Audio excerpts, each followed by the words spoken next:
je rentre dans le bus, ce n'est qu'un tas d'individus. Cette terre est une oppression de l'âme, une inquiétude, une atmosphère en trop, une population tellement seule, le regard dans le vide. J'entrevois sa belle gueule, l'odeur qui dégage la totalité de mes sens. Faut que je redescende pour enfin renaître de mes cendres.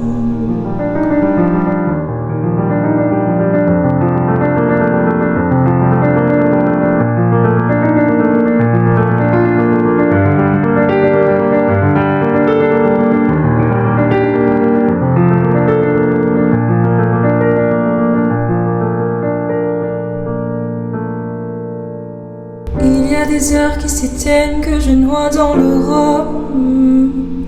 La vie empoisonne la passion comme unique sérum. Actrice d'un mode de vie qui demande sans arrêt de mourir vers là-haut. Je n'ai pas la permission de bien penser, sinon je ne toucherai jamais mon essor.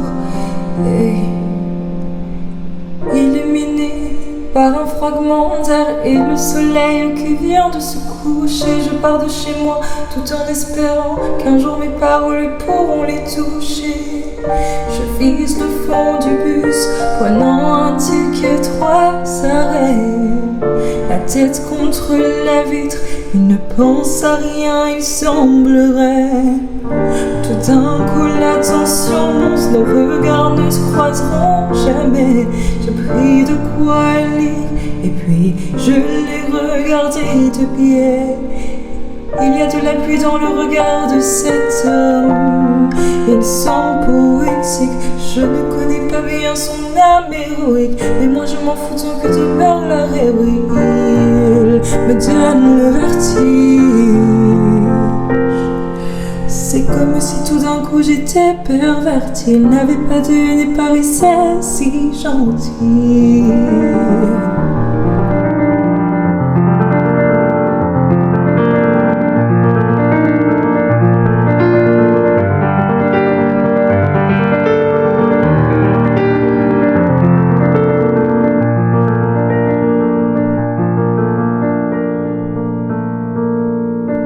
Il avait les yeux envoûtants, les cheveux bruns, il s'est bien débrouillé pour que mon cœur soit noyé.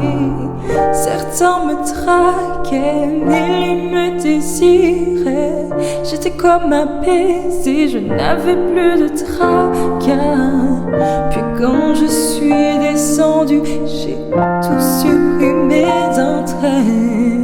Victime d'insomnie, comme pour vivre sans mes rêves. C'est comme si j'avais trébuché sur son silence et il s'éloignait loin de moi, comme s'il n'était pas essentiel.